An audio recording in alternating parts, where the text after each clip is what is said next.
Pumanaw na nga po ang fur baby ni BTS member V na si Yeontan.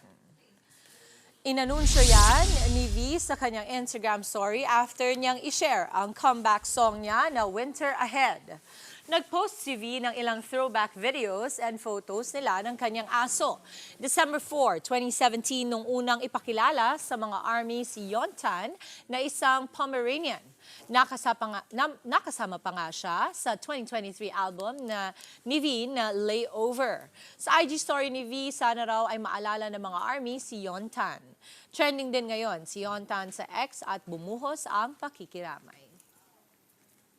Mga kapatid, Dimples Romana po, kumpletuhin ang inyong umaga ng mga kwentong puno ng inspirasyon. Salubungin po ang bawat araw ng may ngiti at pag-asa. Kaya't mag-subscribe na po at mag-follow na sa aming social media pages ng News 5.